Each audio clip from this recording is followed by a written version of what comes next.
بسم اللہ الرحمن الرحیم۔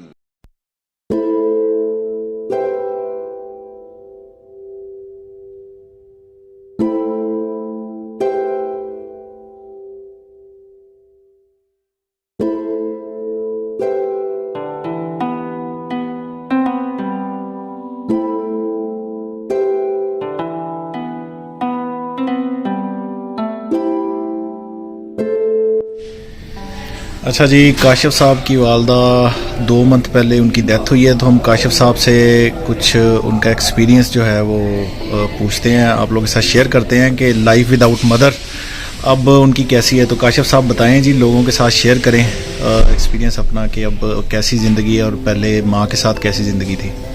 اترا بھائی، فرسٹ آف آل تو بہت شکریہ، آپ نے میرے دکھوں میں مرہم رکھا۔ اصل میں والدہ جب تھیں تو لائف جو تھی وہ ایسی تھی کہ نا کوئی فکر نہیں تھا، دعائیں ساتھ تھیں اور سارا نظام جو ہے نا وہ اچھا تھا۔ جب بیمار بھی تھیں تو ہمیں ایک ایسا فیل ہوتا تھا کہ ہمیں بہت سارے کام ہیں، ہم نے بہت سارے کام کرنے ہیں۔ سال کے طور پہ ڈیلی فون کرنا، ان کی میڈیکیشن اپنی سسٹرز کو بتانا، پھر ڈاکٹرز کے ساتھ بات کرنی کہ اب یہ ایشو ہے، یہ ایشو ہے۔ تو زندگی ایک بہت ہی زیادہ نا مصروف تھی، لیکن اب اس طرح نہیں ہے، اب اس طرح نہیں ہے۔ ان کے جانے کے بعد ایسا فیل ہوا کہ جس طرح ایک بہت گھنا جو درخت ہوتا ہے نا، وہ ایک اکھاڑ دیا گیا ہے گھر سے۔ میں اس کی مثال اس طرح دیتا ہوں کہ جس طرح بورڈ کا درخت ہوتا ہے نا، جس طرح بورڈ کا درخت ہوتا ہے تو وہ ایک بہت ہی زیادہ گھنا درخت ہوتا ہے اور اس کی جڑیں بھی ہے نا بہت زیادہ پھیلی ہوئی ہوتی ہیں، ٹھیک ہے نا۔ تو اب جیسے ہی اس کو اکھاڑا جاتا ہے تو وہ سارا کا سارا جو سین ہے وہ خالی ہو جاتا ہے، بالکل اس طرح ہی۔ تو اب ہمیں یہی فیل ہوتا ہے کہ اب نا دنیا ایک خالی ہے، ان کے بغیر لائف نہیں ہے۔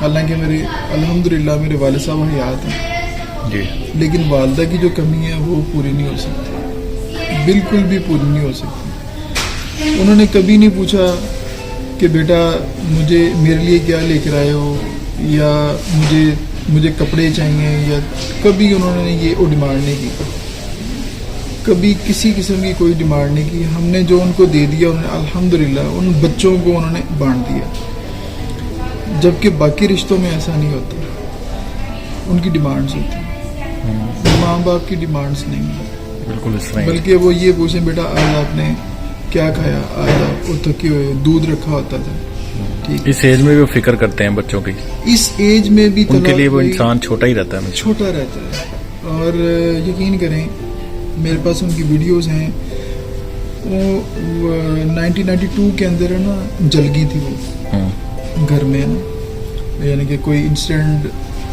خدا نخواستہ نہیں ہوا لیکن گھر میں وہ نا جل گئی تھی۔ اس کے بعد 2000 میں وہ ڈائبیٹک ہو گئی، ڈائبیٹک ہونے کے بعد پھر وہ ہارٹک ہو گئی، ہارٹک، بلڈ پریشر۔ 2015 میں ڈائلسس پہ آ گئی، لیکن نو اینڈ ڈن ہوتا تھا۔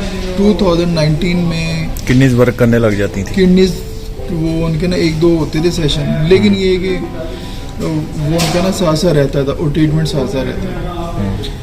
اصل میں جو ہمارا ایک مائنڈ ہے کہ وداؤٹ مدر جو ہے نا، اب اس طرح فیل ہوتا ہے کہ دنیا جہان کا کام ہی نہیں ہے، وہ جو سارے کام ان کے ساتھ ہی چلے گئے۔ ہاں، وہ سارے کے سارے کام ان کے ساتھ چلے گئے۔ میرے پاس اتنی بڑی فائل پڑی ہوئی ہے ان کی، جتنے بھی ڈاکٹرز ہیں ان کی پرسکرپشن دی چلے، میں وہ ساری دیکھ رہا ہوتا۔ اب باقی ہم نے کام کرنے، بچوں کے لیے کرنا ہے، لائف کے لیے کرنا ہے، لیکن جو ایک ہوتا ہے نا یار اصل مقصد وہ ان کی خدمت، تو یہ ہوتے ہیں چند سالوں کے لیے ہمارے پاس ہوتے ہیں، تو ہمیں چاہیے کہ ہمیں ان کی خدمت کریں، ان کے ساتھ اچھا کریں، اچھا برتاؤ کریں، ٹھیک ہے۔ تو ہمیں جتنا بھی ان کے ساتھ اچھا برتاؤ کر سکنا چاہیے، ہمیں کرنا چاہیے۔ باقی ان کی ضروریات کا خیال رکھنا چاہیے، میڈیکیشن کا خیال رکھنا چاہیے۔ Without mother life is nothing,